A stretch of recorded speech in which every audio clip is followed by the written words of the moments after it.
नमस्कार दोस्तों, स्वागत है आपके अपने YouTube चैनल सनबिग क्लासेस में। हम लोग प्लेटफॉर्म बुक में दिया हुआ ALP टेक्नीशियन के प्रैक्टिस सेट देख रहे हैं।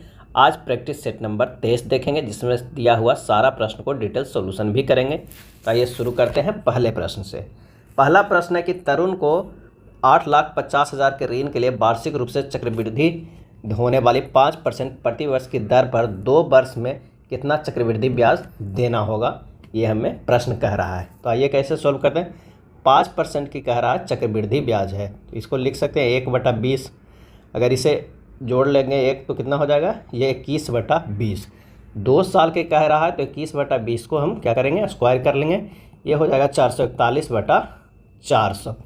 अब कह रहा है कि कितना हो जा रहा है, 2 वर्ष में अगर 400 रुपया है तो वो चक्रवृद्धि ब्याज बन के कितना हो रहा है, 441 है। यानी 400 इकाई बराबर कितना दिया हुआ, 8,50,000 रुपया है। तो 1 इकाई बराबर कितना हो जाएगा, 1 इकाई बराबर हो जाएगा 2125 रुपया। तो 41 इकाई जो बढ़ के हो जा रहा है उसका बराबर कितना होगा, 41 इकाई बराबर जो हमारे पास हो जाएगा 2125 गुना 41 बराबर हो जाएगा 87,125 रुपया। यही चक्रवृद्धि ब्याज हो जाएगा। आंसर जो हमारे पास आ जाएगा वो हो जाएगा डी। नेक्स्ट प्रश्न है कि एक आयत और एक वर्ग में प्रत्येक का परिमाप 160 मीटर है। आयत का क्षेत्रफल वर्ग के क्षेत्रफल से 100 मीटर स्क्वायर कम है। आयत की लंबाई है। सबसे पहले क्या करेंगे, वर्ग की भुजा बराबर क्या हो जाएगा, वर्ग की भुजा बराबर हो जाएगा 160/4 कर देंगे तो हो जाएगा कितना, 40 मीटर। अब प्रश्न में कह रहा है कि 2 × L+B ये आयत का परिमाप है जो कितना दिया हुआ है, 160 दिया हुआ है। यहाँ से L+B बराबर निकल जाएगा कितना, 80 हो जाएगा। अब 40 के स्क्वायर -100 बराबर L × B लिख सकते हैं, इसलिए कि कह रहा है आयत का क्षेत्रफल जो है वर्ग के क्षेत्रफल 40 के स्क्वायर -100 कम है और आयत का क्षेत्रफल L × B है। इसको यहाँ पर A मान लेते थे। अब जब इसे सोल्व करेंगे तो ये 1600 हो जाएगा, -100 बराबर L × B।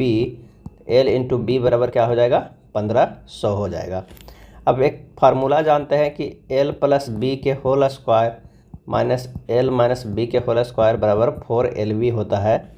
अगर L+B का मान हमारे पास कितना है तो 80 है, तो 80 के स्क्वायर -L-B के होल स्क्वायर बराबर 4। L × B का मान कितना हो रहा है, 1500 रुपया हो रहा है। तो L-B के होल स्क्वायर बराबर कितना हो जाएगा, तो ये 80 के स्क्वायर कितना हो, 6400। अब माइनस अगर ये 1560 यानी 6000 ये घट जाएगा, कितना आ जाएगा, तो ये 400 आ जाएगा। और L-B यहाँ से निकल के आ जाएगा √400 यानी 20 आ जाएगा। ये इक्वेशन जो है वो 2 है।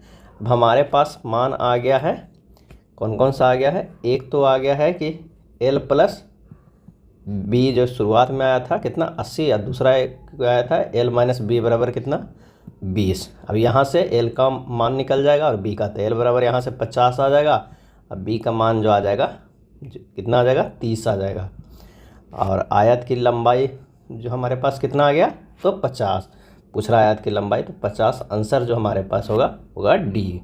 प्रश्न यहाँ देखने में छोटा है लेकिन इसका जो कैलकुलेशन है थोड़ा लंबा गया, तो आंसर जो हमारा है 50, या हीट एंड ट्रायल मेथड से भी अगर ऑप्शन रख के बनाइएगा तो बन जाएगा। अगला प्रश्न है कि 2 एक समान प्रतिरोध 12 वोल्ट की बैटरी के साथ समानांतर क्रम में संयोजित है। परिपथ में क्षय हुई कुल शक्ति 6 वाट है। प्रत्येक प्रतिरोध में धारा होगी। यहाँ पर जो प्रश्न कह रहा है कि 2 एक समान प्रतिरोध जो है वो समानांतर क्रम में है। अगर एक समान के रहा तो जो हमारे पास R पैरेलल होगा वो कितना होगा, जितना R रहेगा बटा 2 हो जाएगा। शक्ति P बराबर होता है V²/R। अब P 6 दिया हुआ है, V भी दिया हुआ है 12।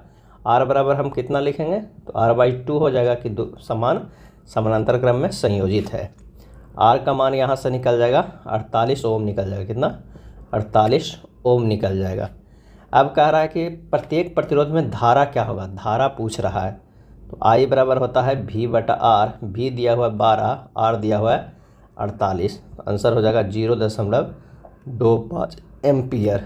सही आंसर हो जाएगा ऑप्शन सी। नेक्स्ट है, किसी प्रतिरोध के सिरों पर विभवांत और संगत धाराओं का मान निम्न तालिका में दिए गए। यदि प्रतिरोध ओम के नियम का पालन करता है तो x और y का मान क्रमशः क्या होगा। यहाँ पर देखिए x है और यहाँ पर जो है वो y है। आइए इसको सोल्व करते हैं। एक ओम का नियम है कि v प्रोपोर्शनल टू क्या हो जाएगा, I, यानी V1/V2 बराबर I1/I2 हो जाएगा। अगर V1 को इसको लेते हैं, एक पहले इसको V2 लेते हैं, तो 1.6/x बराबर क्या हो जाएगा, 0.4/0.6। मतलब इसका V1 कर देते हैं, ये V2 हो गया, ये जो हो गया Y1, ये I2 हो गया। यहाँ से x के मान निकालेंगे तो कितना आ जाएगा हमारा, 2.4 वोल्ट आ जाएगा। कितना, 2.4 वोल्ट। ऑप्शन से देख सकते हैं कि पहले में ये मिल जाता है, लेकिन फिर भी हम y का भी मान निकालते हैं। इसको मान लेते हैं V1, इसको V2, इसको x1, इसको x2। तो हमारे पास आएगा कितना, 4/4.8 बराबर 1/22। फिर यहाँ से y निकालेंगे तो 1.2 आएगा।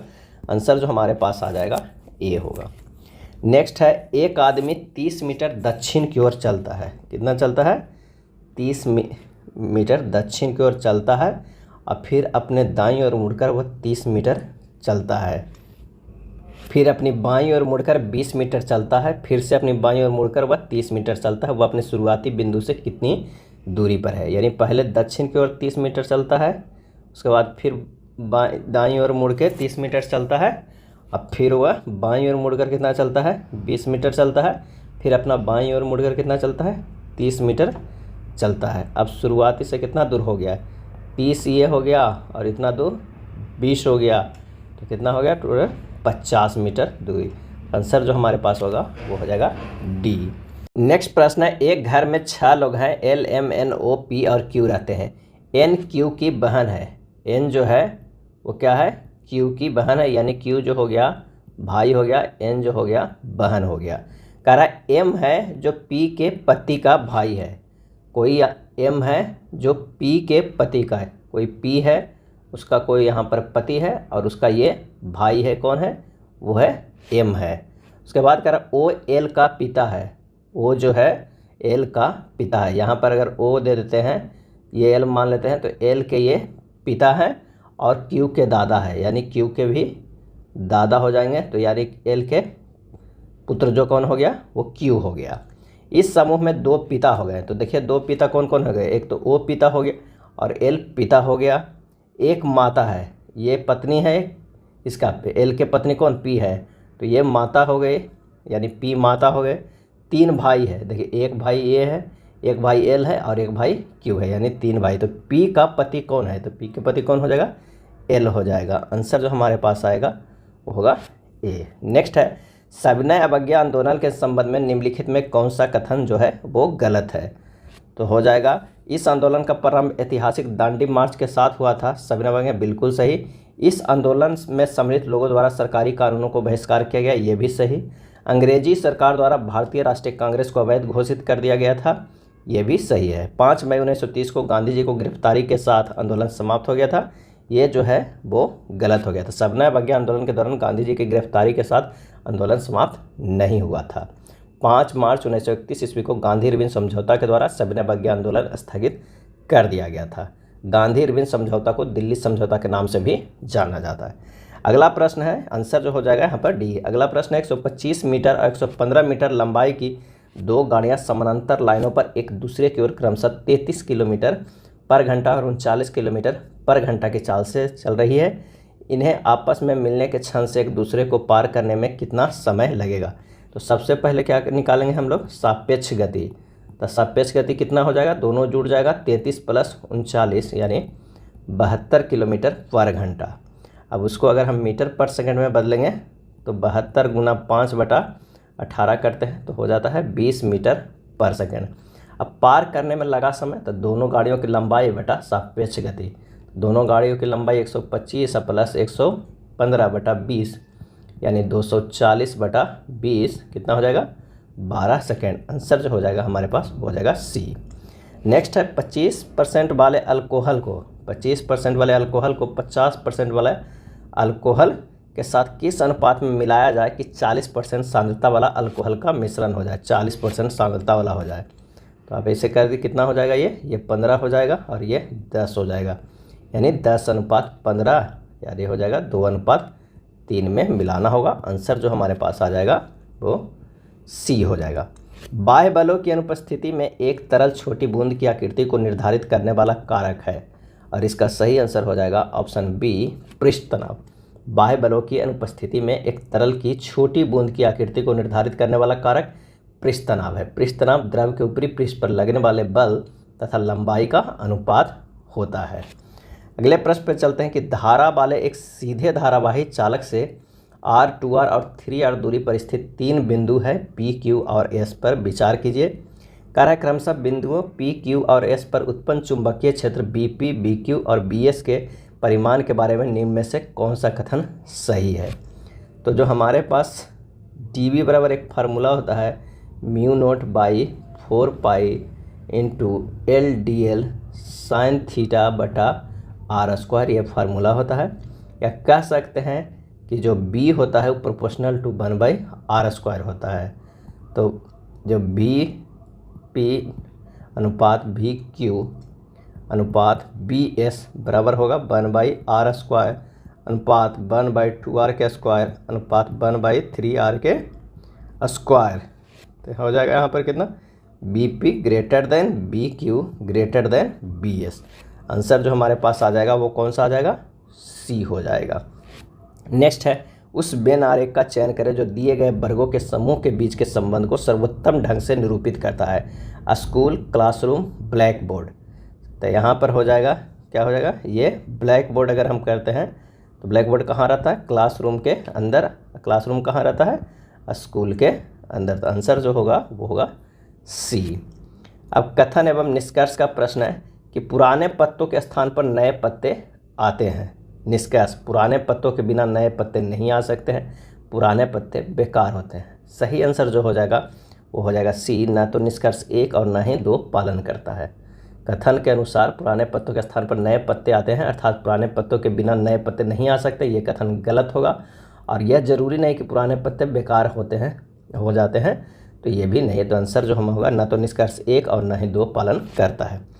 मौलिक कर्तव्यों के बारे में संस्तुति के लिए कांग्रेस पार्टी ने 1976 में खाली स्थान समिति गठित की। सही आंसर हो जाएगा सी, सरदार स्वर्ण सिंह। मौलिक कर्तव्यों के बारे में संस्तुति के लिए कांग्रेस पार्टी ने 1976 में सरदार स्वर्ण सिंह समिति की गठित की। 42वें संविधान संशोधन अधिनियम 1976 द्वारा संविधान में 10 मूल कर्तव्यों को जोड़ा गया। वर्तमान में जो है वो कितने हैं, 11 मूल कर्तव्य है। 86वें संविधान संशोधन अधिनियम 2002 के तहत 11वां मूल कर्तव्य जो है वो जोड़ा गया था। और भारतीय संविधान में जो मूल कर्तव्य है रूस के संविधान से लिया गया है। अगला प्रश्न है, ए और बी मिलकर एक काम को 3 दिन में पूरा कर सकते हैं। वे एक साथ शुरू करते हैं परंतु 2 दिन के बाद बी ने काम छोड़ दिया। यदि काम पूरा करने में 2 दिन और लगे तो बी अकेला उस काम को कितने दिन में पूरा कर सकता है। तो यहाँ पर कह रहा है कि ए प्लस बी ना मिल के काम करता है 2 दिन का काम, तो कितना हो जाएगा, 2/3 भाग किया। अब शेष कितना बच गया, तो 1 में 2/3 घटा देंगे, यानी 1/3 भाग बच गया है। और 1/3 भाग को ए किया है कितने दिन में, बचा हुआ 2 दिन में। तो अगर पूरा काम रहता तो ए कितना दिन में करता, तो 1/3 भाग को 2 दिन में कर रहा है, तो एक भाग को कितना में करेगा, 6 दिन में करेगा, द्वितीय 6 दिन में पूरा करेगा। अब ए का तो मेरे पास निकल गया, पूरा काम को ए कितना करता है, 6 दिन में करता है। अब बी को हम निकाल देंगे, बी का 1 दिन का कार्य निकल जाएगा, 1 दिन का काम कितना हो जाएगा, ए प्लस बी मिल के करेगा तो 1/3, उसमें से बी अकेला कितना 1/6 घटा देंगे, तो हमारे पास जो आंसर आ जाएगा वो कितना आ जाएगा, 1/6 भाग। यानी हमारे पास बी अकेले कितने दिन में काम पूरा करेगा, 6 दिन में पूरा करेगा। 1/3 यहाँ से इस तरह समझिए, ए प्लस बी का पूरा काम में से अगर हम ए का घटा देंगे तो हमारे पास बी का निकल जाएगा ना, वही किया गया है। 1/6 भाग, यानी बी अकेले 6 दिन में काम पूरा करेगा। आंसर जो हो जाएगा सी। नेक्स्ट है, RH 76 की राशि ए, बी एवं सी में इस प्रकार विभाजित की जाती है। ए को बी से 7 अधिक मिलते हैं और बी को सी से 6 अधिक मिलते हैं। उनके शेयर का अनुपात क्या होगा। अगर बी का हिस्सा जो हमारे पास है वो कितना है, मान लेते हैं बी रुपया। ए का हिस्सा कितना हो जाएगा, ए का हिस्सा हो जाएगा बी प्लस 7 रुपया, और सी का हिस्सा कितना हो जाएगा, सी का हिस्सा हो जाएगा बी में से 6 घट जाएंगे क्योंकि सी से 6 रुपया ज़्यादा है। अब हमारे पास 3 तो आ गए, ए प्लस बी प्लस सी का ये सब हिस्सा। अब प्रश्न में करा इस सब मिला के कितना है, 76 रुपया है, यानी B plus 7 plus B minus 6 बराबर कितना हो गया, 76 रुपया।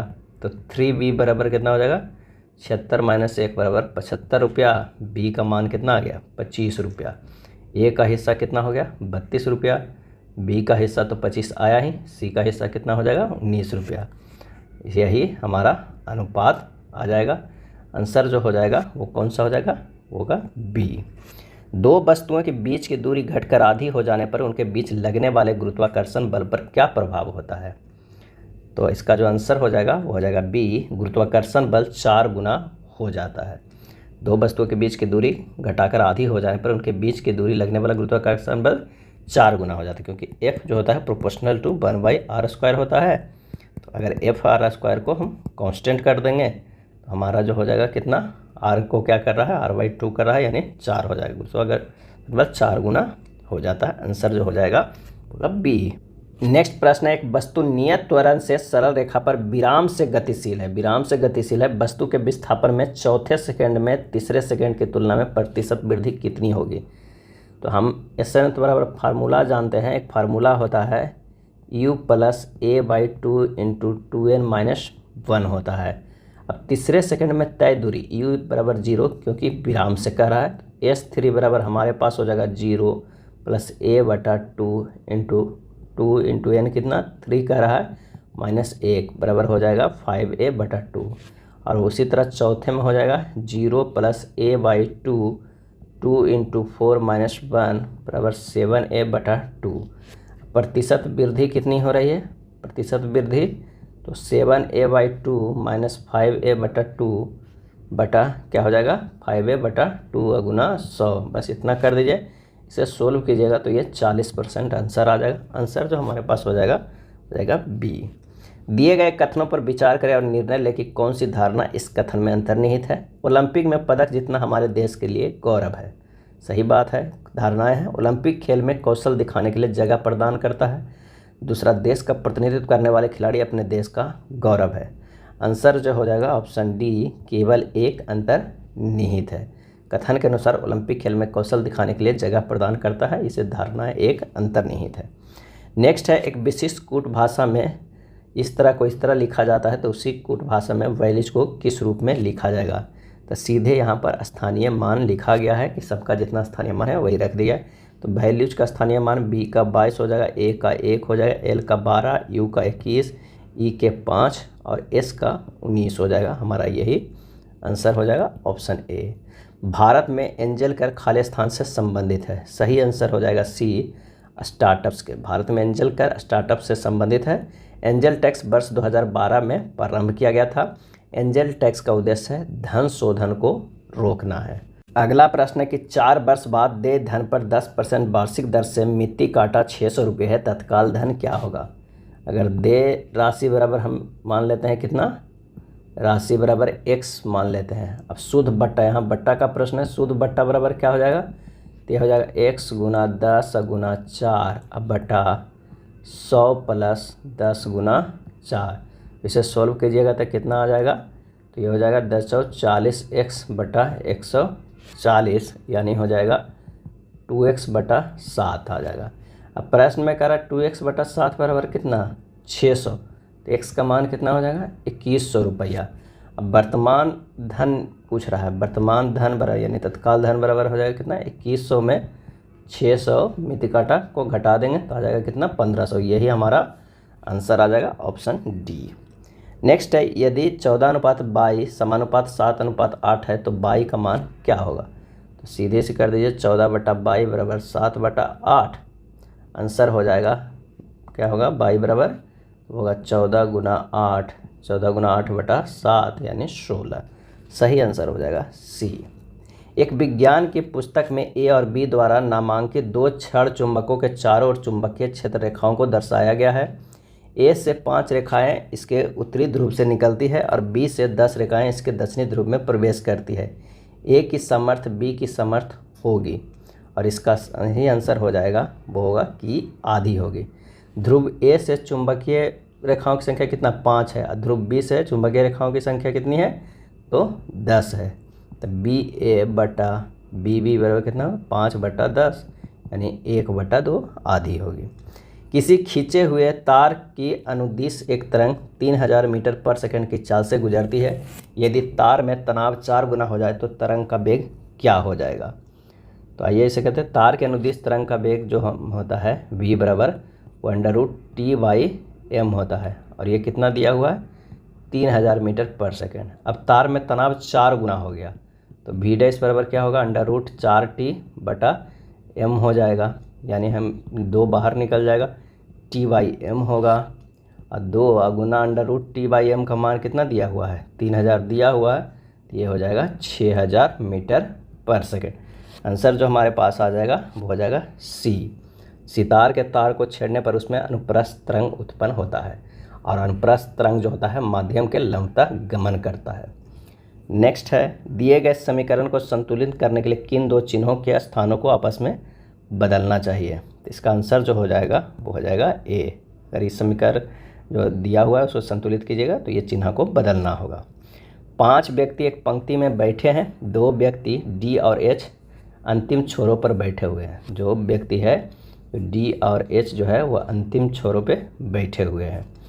एल पी के दाएं है, एल जो है वो पी के दाएं है, टी है एच के बाएं है, टी जो है वो एच के बाएं है। अब बाएं से एल की स्थिति क्या हो जाएगी, तो इसका जो आंसर हो जाएगा वो हो जाएगा कौन सा ए तीसरी है।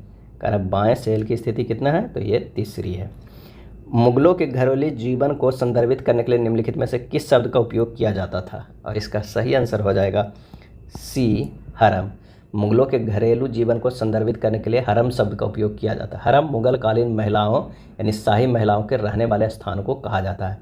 हरम में पुरुषों का प्रवेश वर्जित था केवल बादशाह को छोड़कर।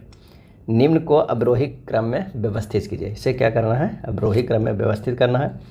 तो चलिए इसे अगर हम सोल्व करेंगे तो ये हो जाएगा 3 अंदर चल जाएगा, 3 का स्क्वायर गुना 4 हो जाएगा, यानी 3 तिया 9 गुना 4 अंडर रूट ये अंडर रूट 36 हो गया। इसी तरह अगर हम √2 है उसको तो √2 रहने देते हैं। 6√3 को हम लिख सकते हैं अंडर रूट 6 के स्क्वायर गुना 3, यानी 6 6 36 गुना 3 और अंडर रूट 108 हो गया। उसी तरह 4√5 को लिख सकते हैं अंडर रूट 4 के स्क्वायर गुना 5 बराबर हो जाएगा अंडर रूट 80। उसी तरह कितना हो गया, सब तो हो गया।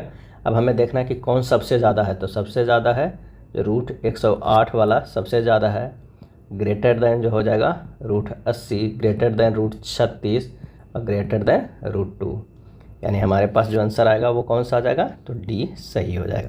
अगला प्रश्न है यदि 1 + sin a into 1 + sin b into 1 + sin c बराबर है 1 - sin a into 1 - sin b into 1 - sin c 0 less than a b c less, तो प्रत्येक पक्ष के किसके बराबर है। यहाँ पर होगा π/2 होगा, तभी हमारा जो आएगा आंसर।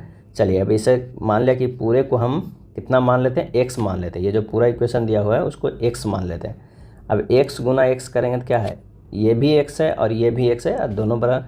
x गुना x करेंगे तो क्या है 1 + sin a into 1 + sin b into 1 + sin c और गुना कर देते हैं 1 - sin a into 1 - sin b into 1 - sin c। यहाँ पर बराबर था लेकिन x माने हैं तो x गुना x को ये कर दिए हैं। अब x² बराबर हो जाएगा, फार्मूला इसका हो जाता है cos² a into cos² b into cos² c। x बराबर होगा plus minus cos a into cos b into cos c, जहाँ पर क्या है 0 less than a b c less than π/2 है। तो x का मान हमारा क्या निकल के आ गया है, x का मान cos a into cos b into cos c आ गया है। सही आंसर जो हो जाएगा वो हो जाएगा b। लिटमस का प्रयोग निम्नलिखित में से किसका परीक्षण करने के लिए किया जाता है। सही आंसर हो जाएगा डी अम्लीय या क्षारीय का विलयन को परीक्षण में किया जाता है। लिटमस पत्र जो होता है वो लाइकेन का बना होता है। यह सामान्यतः जो होता है रोसेला टिक्टोरिया जो होता है नामक लाइकेन का बना होता है। अम्ल जो है नीले लिटमस पत्र को लाल कर देता है। अम्ल क्या कर देता है कि अगर नीला है तो इसे क्या कर देगा, लाल कर देगा। और क्षार जो है वो लाल लिटमस पत्र को क्या कर देता है, नीला कर देता है। कौन सा, क्षार। ये काफ़ी इम्पोर्टेंट है। नेक्स्ट है, निम्नलिखित में कौन सी एक संयोजन अभिक्रिया एडिशन रिएक्शन है। सही आंसर हो जाएगा ए, ZnCO3 ZnO प्लस CO2 जो है वो क्या है, वो एडिशन रिएक्शन है। निम्नलिखित विकल्पों में से उस विकल्प का चयन करें जो दिए गए शब्दों को उस सही क्रम को दर्शाता है जिस क्रम में ये शब्द अंग्रेजी शब्दकोश में दिखाई देते हैं। सही आंसर हो जाएगा ऑप्शन सी। उस विकल्प का चयन कीजिए जिसका 5वें अक्षर समूह से वही संबंध है जो दूसरे अक्षर समूह को पहले अक्षर समूह से है और चौथे अक्षर समूह को तीसरे अक्षर समूह से है। तो आइए यहाँ पर क्या किया गया है कि अगर लेटर है LETTER उसे एल को क्या किया गया है, एल को ले के चला गया है इस साइड, एल यहाँ पर लिखा गया है, ई को यहाँ लिखा गया है, टी को यहाँ लिखा गया, ई को यहाँ, आर को यहाँ इस तरह लिखा गया, RETTL नहीं अपोजिट किया गया है। ऑप्शन को इस तरह लिखा गया है तो सिलेक्ट को क्या लिखा जाएगा, पहले टी होगा, सी होगा, ई होगा, एल होगा, ई होगा, एस होगा। आंसर आएगा कौन सा, सी होगा। आषाढ़ी बीज या खाली स्थान एक प्रतिष्ठित सांस्कृतिक पर्व है जो वर्षा ऋतु के आगमन पर मनाया जाता है। सही आंसर हो जाएगा डी, कच्छ नववर्ष। आषाढ़ी बीज या कच्छ नववर्ष एक प्रतिष्ठित सांस्कृतिक पर्व है जो वर्षा ऋतु के आगमन पर मनाया जाता है। आषाढ़ी बीज या कच्छ नववर्ष गुजरात के कुछ क्षेत्रों में मनाया जाता है। यदि x² - 3x + 1 = 0 तो x² + x + 1/x + 1/x² का मान क्या होगा। तो प्रश्न में कह रहा है कि x² - 3x + 1 = 0, x² + 1 = 3x। अब दोनों पक्षों को क्या करें, स्क्वायर कर दीजिए तो ये हो जाएगा x + 1/x बराबर क्या हो जाएगा, सॉरी दोनों पक्षों को स्क्वायर ने x से भागा दे देते हैं, क्या है x से भागा देंगे इन्हों इधर तो ये क्या हो जाएगा 3 हो जाएगा। अब क्या करना है कि इसको जो प्रश्न में दिया हुआ है x² + x + 1/x + 1/x², इसको थोड़ा और सिंपल करते हैं। x² + 1/x² को एक तरफ ले जाते हैं और x + 1/x को एक तरफ रखते हैं। x² + 1/x² को हम इस तरह लिख सकते हैं, x + 1/x के होल स्क्वायर -2, अब प्लस ये डायरेक्ट उतार दीजिए x + 1/x। अब मान रख दीजिए 9 - 2 + 3 बराबर हो जाएगा कितना, 10। सही आंसर जो हमारे पास आ जाएगा वो हो जाएगा ए। नेक्स्ट है, निम्नलिखित पाई चार्ट कर्मचारी चयन आयोग कोलकाता के 1400 अधिकारियों के लिए परिवहन माध्यमों को दर्शाता है। चार्ट का माध्यम अध्ययन कीजिए एवं प्रश्नों को उत्तर दीजिए कि परिवहन माध्यमों के रूप में प्रयुक्त दुपहिया वाहनों और कारों का अनुपात क्या है। तो यहाँ पर देख रहे हैं दुपहिया वाहनों का अनुपात कितना है, 15 है, और कारों का कितना है, वो है 21 है। दोनों के अनुपात कर देंगे यानी 5:7 हो जाएगा। आंसर जो हमारे पास आ जाएगा वो सी आ जाएगा। धनात्मक या ऋणात्मक आवेश परमाणुओं या परमाणुओं के समूह को कहा जाता है। सही आंसर हो जाएगा डी, आयन कहा जाता है। यदि तत्व का परमाणु या परमाणुओं का समूह इलेक्ट्रॉन त्यागता है तो धनात्मक आयन का निर्माण करता है, यदि ग्रहण करता है तो ऋणात्मक आयन का निर्माण करता है। ऋणायन का परमाणु भार बढ़ जाता है जबकि धनायनों का परमाणु भार घट जाता है। क्या होता है जब सोडियम क्लोराइड के विलयन में सिल्वर नाइट्रेट का विलयन मिलाया जाता है। आंसर हो जाएगा बी, सिल्वर क्लोराइड का एक सफ़ेद अवक्षेप प्रेसिपिटेट बनता है। किस तरह, NaCl + AgNO3 ये बन जाता है AgCl + NaNO3। सिल्वर नाइट्रेट पानी में घुलनशील और गैर हाइड्रोस्कोपिक होता है। सिल्वर नाइट्रेट एक ऑक्सीकरण एजेंट भी है। नेक्स्ट है, प्रीति दक्षिण की ओर चलती है और कुछ दूरी तय करने के बाद वह अपनी किधर मुड़ जाती है, तो बाईं ओर मुड़ती है। दक्षिण की ओर ये चलती है, फिर कुछ दूर के बाद ये बाईं ओर मुड़ जाती है।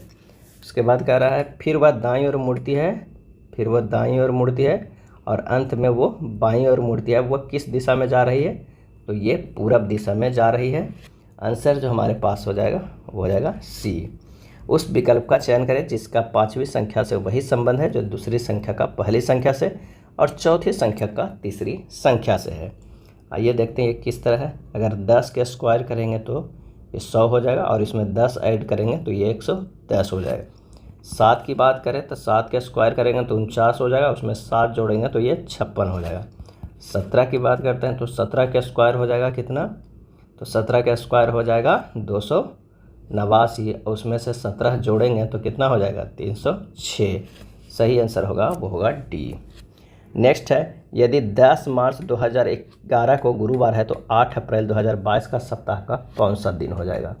तो 10 मार्च से 10 मार्च कहाँ तक चलना है, 2022 तक विषम दिन हो गए। तो 8 तो साधारण वर्ष हो जाएगा प्लस 3 जो है वो लीप वर्ष हो जाएगा।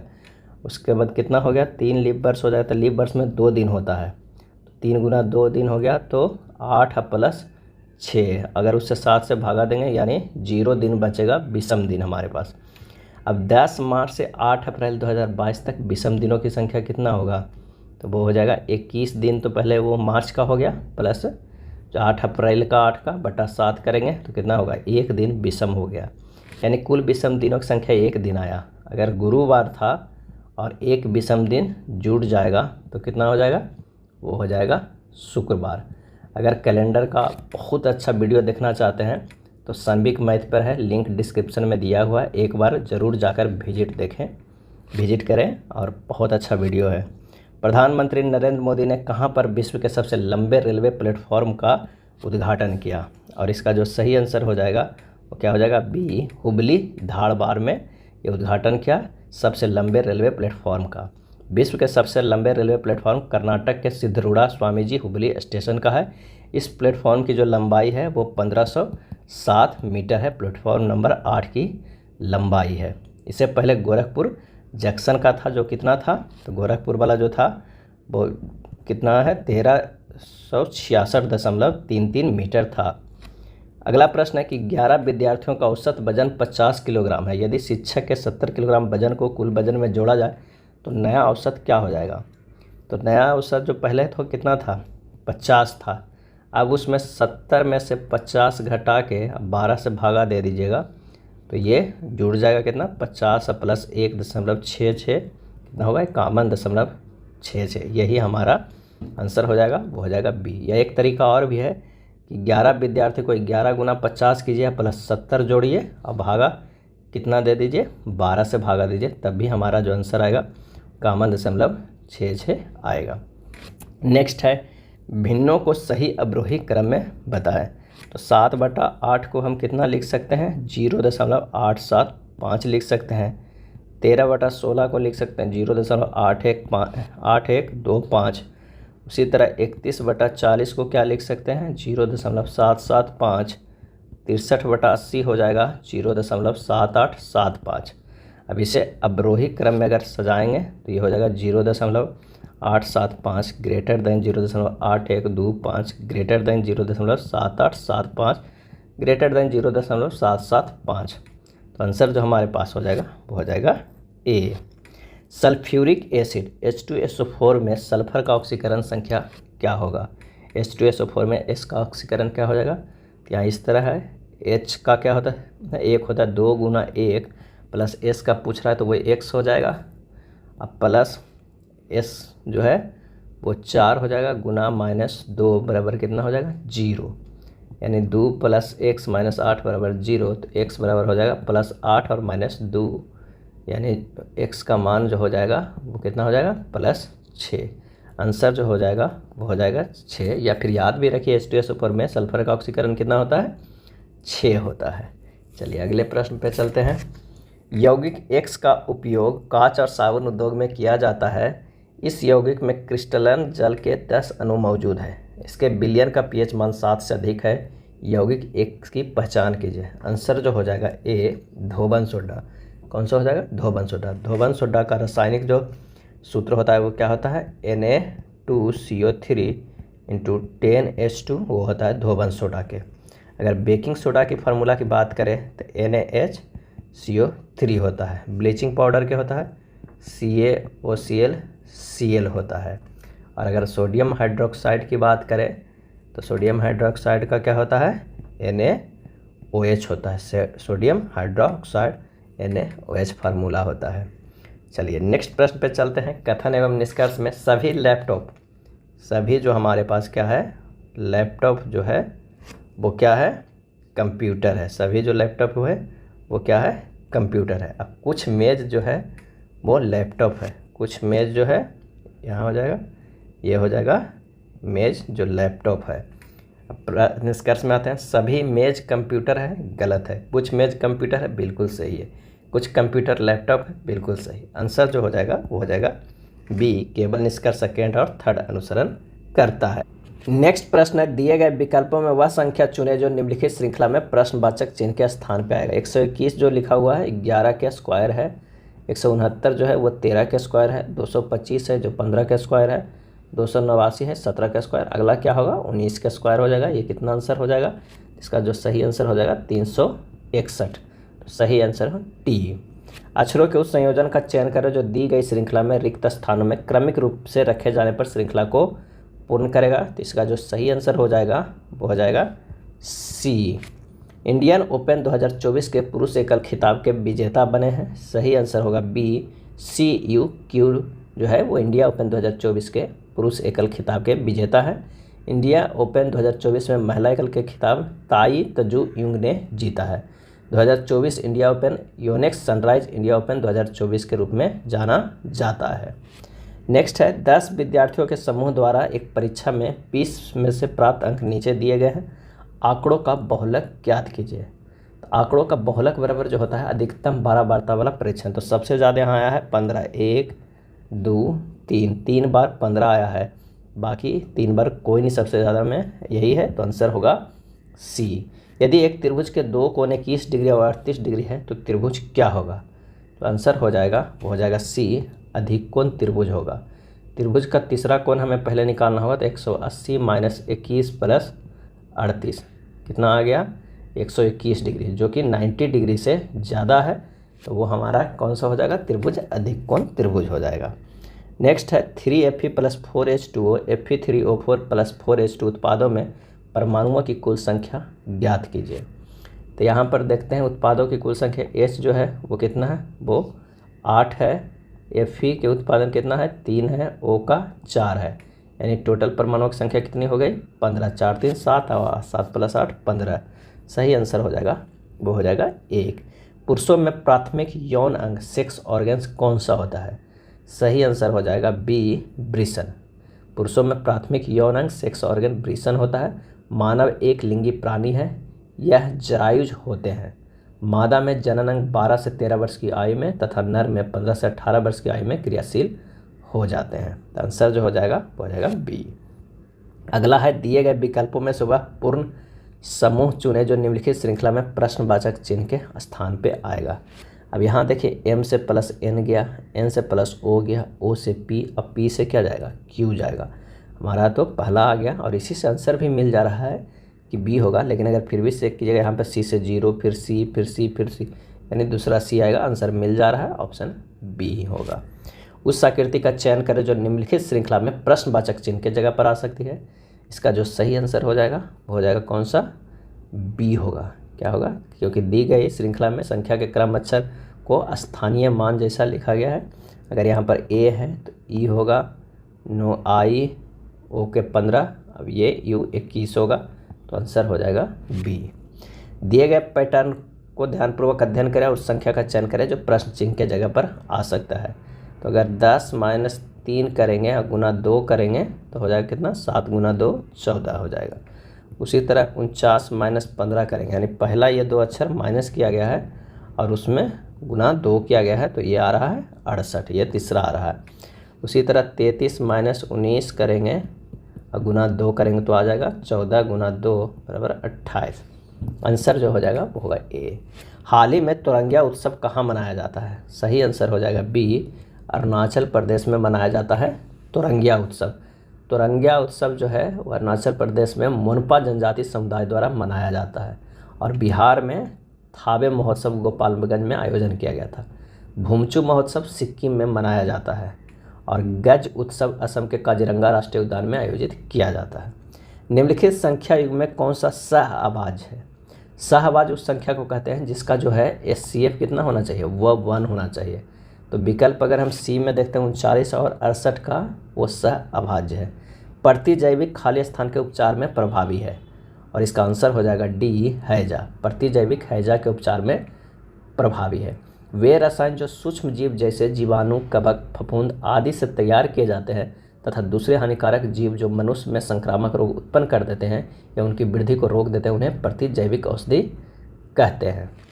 फेफड़ों में मौजूदा वे गुब्बारे जैसी संरचनाएं क्या कहलाती है जहां गैसों का विनिमय होता है? और इसका आंसर हो जाएगा सी, कूपिका कहते हैं। क्या कहते हैं? कूपिका कहते हैं। कौन सा विकल्प सही ढंग से उस पथ को दर्शाता है जो मानव पुरुष जनन प्रणाली में शुक्राणु मुक्त होने पर तय करते हैं? और इसका सही आंसर हो जाएगा, वो हो जाएगा कौन सा, वी, टेस्टिस यानी वृषण, उसके बाद वांस डिफरेंस, फिर यूरेथ्रा, उसके बाद फिर पेनिस। मानव पुरुष के जनन प्रणाली में से शुक्राणु मुक्त होने का ये पथ है। किसी निश्चित कोड भाषा में पैंथन को इस तरह लिखा जाता है, तो इस तरह को कैसे लिखा जाएगा? तो यहाँ पर देखिए पी है, यहाँ पर बाई है, टी है, एच है, ओ है, एन है। लिखा गया है LMFRWN लिखा गया। क्या किया गया है? तो यहाँ से देखिए कि तिरछे तिरछे पी को एन किया गया है, यानी -2 किया गया है। सॉरी, पी क्या गया, एन किया गया। अगर बाई को डब्लू किया गया, ये भी -2। टी को आर किया गया है -2, एच को एफ किया गया -2, ओ को एम किया गया -2, एन को एल किया गया, ये भी -2, यानी -2 करके तिरछे कर दिया गया। अगर उसी तरह आर को लिखेंगे तो आर को तिरछे करेंगे, -2 करेंगे तो यहाँ पर पी होगा। उसी तरह अगर हम एच को करेंगे और ये -2 करेंगे तो कौन सा होगा? तो यहाँ पर एफ होगा, यानी पी और एफ होगा। इसी तरह आएगा, शुरुआत से होता है लास्ट वाला जो हमारे पास है आना चाहिए एफ और पी, तो कौन आ रहा है? बी में। तो आंसर जो हमारे पास आएगा वो होगा बी।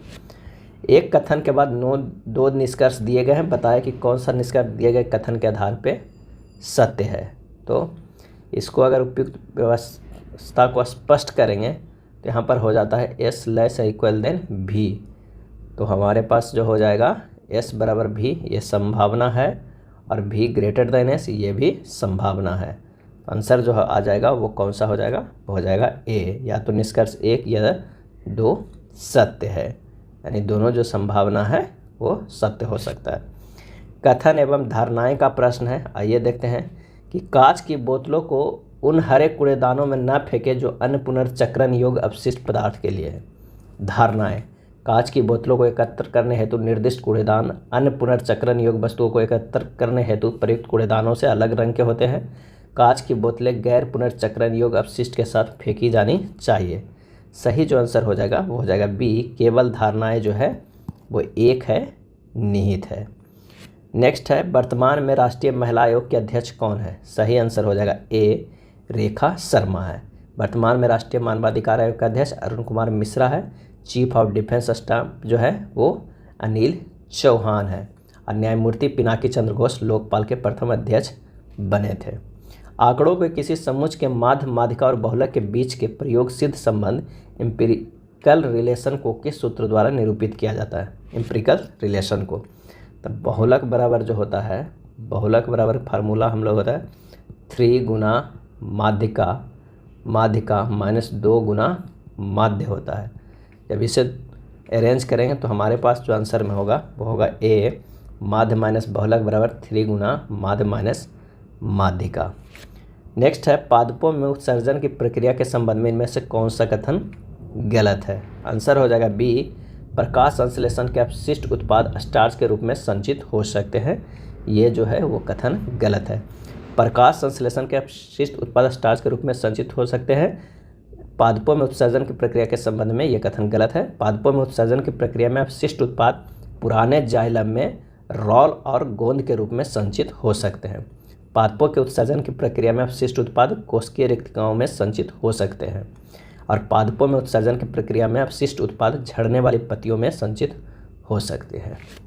नेक्स्ट है, जीवों का निम्न में से कौन सा समूह अन्य पौधे और जीवों के बारे में बिना उनसे पोषण प्राप्त करता है?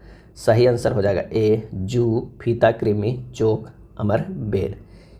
केचुआ, जोक तथा नेरिस एनेलिडा संघ का जंतु होता है। निम्नलिखित कथनों पर विचार करें। हिग्स बोसोन, यह लोकप्रिय रूप से गॉड पार्टिकल के रूप में जाना जाता है और एक उप परमाणविक कण है। ये बिल्कुल सही है।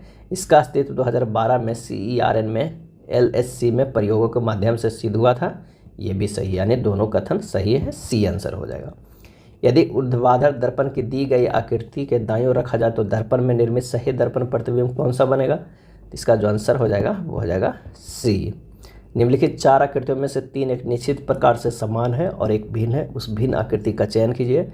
इसका जो आंसर हो जाएगा वो कौन सा हो जाएगा? डी हो जाएगा। विकल्प डी में 6 वर्ग रंगा हुआ है जबकि अन्य सभी में 7 वर्ग रंगा हुआ है, ध्यान दीजिएगा। चलिए प्रश्नवाचक चिन्ह के स्थान पर क्या आएगा? आइए देखते हैं। 9 से 13 गया प्लस 4 है, 13 से 22 गया प्लस 9 है, 22 से 38 गया प्लस 16 है, 38 से 63 गया कितना हो जाएगा? 25। यानी ये 2 के स्क्वायर चल रहा है, 3 के स्क्वायर, 4 के स्क्वायर, 5 के स्क्वायर। अब क्या होगा? 6 के स्क्वायर यानी 36, यानी 63 प्लस 36 बराबर कितना हो जाएगा? 99। आंसर जो हो जाएगा वो हो जाएगा सी।